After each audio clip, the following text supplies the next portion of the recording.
ഭാരതത്തെ ശത്രുരാജ്യമായി പ്രഖ്യാപിച്ച് ബംഗ്ലാദേശ് ഷെയ്ഖ് ഹസീനയെ വിട്ടുകൊടുക്കാത്തതിൽ പ്രതിഷേധിച്ചാണ് നീക്കം. ഓഗസ്റ്റ് മുതൽ ഭാരതത്തിൽ രാഷ്ട്രീയ അഭയം തേടിയിരിക്കുകയാണ് ഷെയ്ഖ് ഹസീന.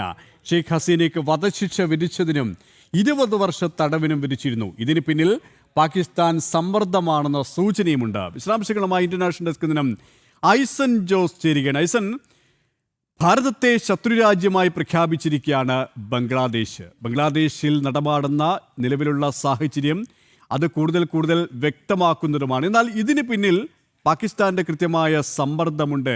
എല്ലാവിധത്തിലുമുള്ള സഹായം പാകിസ്ഥാൻ ബംഗ്ലാദേശിന് നൽകിക്കൊണ്ടിരിക്കുകയുമാണ് എന്ന് വേണം മനസ്സിലാക്കാൻ, അല്ലേ?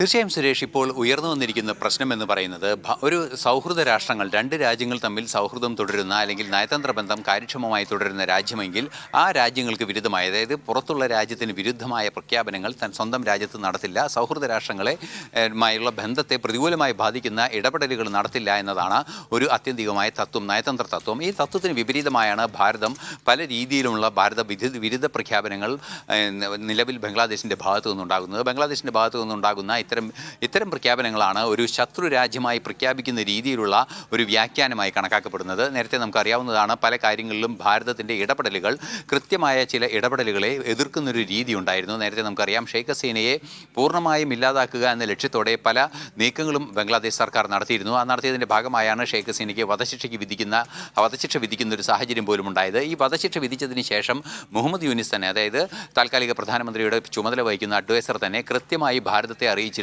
ഷെയ്ഖ് ഹസീനയെ വിട്ടുതരണമെന്ന്. പക്ഷേ ഷെയ്ഖ് ഹസീനയെ വിട്ടുതരുന്ന വിഷയം ഉദിക്കുന്നില്ല എന്ന നിലപാട് ഭാരതത്തിൻ്റെ വിദേശകാര്യമന്ത്രി അസന്നിഗ്ധമായി പ്രഖ്യാപിക്കുകയും ചെയ്തു. ഈ ഒരു പശ്ചാത്തലമെല്ലാം പരിശോധിക്കുമ്പോഴാണ് ഭാരതത്തിൽ നിന്നുള്ള നീക്കങ്ങൾ തങ്ങളുടെ എന്തെങ്കിലും നിക്ഷിപ്ത താല്പര്യങ്ങൾക്ക് വിരുദ്ധമാകുന്നു എന്ന് തിരിച്ചറിവിൻ്റെ കൂടി അടിസ്ഥാനത്തിലാണ് ഇത്തരത്തിലുള്ള നയതന്ത്ര ബന്ധം ഇല്ലാതാക്കുന്നതിനുള്ള നീക്കങ്ങൾ അവരുടെ ഭാഗത്തു നിന്നുണ്ടാകുന്നത്. അത്തരം നീക്കങ്ങൾ നടത്തുന്നതോടെ ഭാരതവുമായുള്ള നയതന്ത്ര ബന്ധം വിച്ഛേദിക്കാനുള്ള ഒരു വഴിയൊരുക്കുക എന്ന ഗൂഢലക്ഷ്യമാണ് ഇതിന് പിന്നിലെന്ന് തന്നെയാണ് വിലയിരുത്തപ്പെടുന്നത്. അങ്ങനെയെങ്കിൽ സ്വാഭാവികമായും ഭാരതവുമായുള്ള നയതന്ത്ര ബന്ധം ഇല്ലാതാകുന്നതോടുകൂടി കുറെ കൂടി കടുത്ത രീതിയിലുള്ള ആക്രമണം ഹിന്ദുക്കൾക്കെതിരെ നടത്തുന്നത് ഉൾപ്പെടെയുള്ള വിഷയങ്ങളിലേക്ക് പോയാലും വലിയ നയതന്ത്ര പ്രശ്നങ്ങളായി അത് വരില്ല എന്നൊരു യാഥാർത്ഥ്യം കൂടിയുണ്ട്. ഇത്തരത്തിലുള്ള വലിയൊരു ഗൂഢലക്ഷ്യമാണ് ഇതിന് പിന്നിലെന്ന് നിരീക്ഷണമാണ് പുറത്തു വരുന്നത്. നിലവിലെ സാഹചര്യത്തിൽ അത്തരമൊരു നീക്കമാണ് ബംഗ്ലാദേശിൻ്റെ ഭാഗത്തു നിന്നുണ്ടാകുന്നത് എന്ന് ഷെയ്ഖ് ഹസീന തന്നെ പറയുന്നൊരു സാഹചര്യമുണ്ട്. അത് അവരുടെ പ്രസ്താവനകളെല്ലാം തന്നെ പുറത്തു വരുന്നൊരു സാഹചര്യമുണ്ടായിരുന്നു.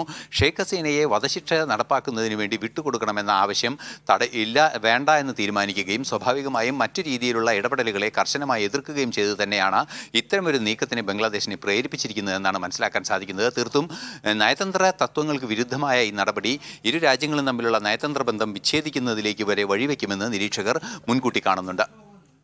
സുരേഷ്, ഇന്റർനാഷണൽ ഡെസ്കിൽ നിന്നും ഐസൻ ജോസ് ആണ് വിശദാംശങ്ങൾ നൽകിയത്. സൂചിപ്പിച്ചതുപോലെ തന്നെ ഭാരതം കടുത്ത ശത്രുരാജ്യമാണ് എന്ന നിലപാടാണ് ബംഗ്ലാദേശ് സ്വീകരിച്ചത്. ഇതിന് പിന്നിൽ പാകിസ്ഥാന്റെ സഹായം, പാകിസ്ഥാന്റെ സമ്മർദ്ദമാണ് എന്ന രീതിയിലേക്ക് തന്നെയാണ് കാര്യങ്ങൾ നീളുന്നത്.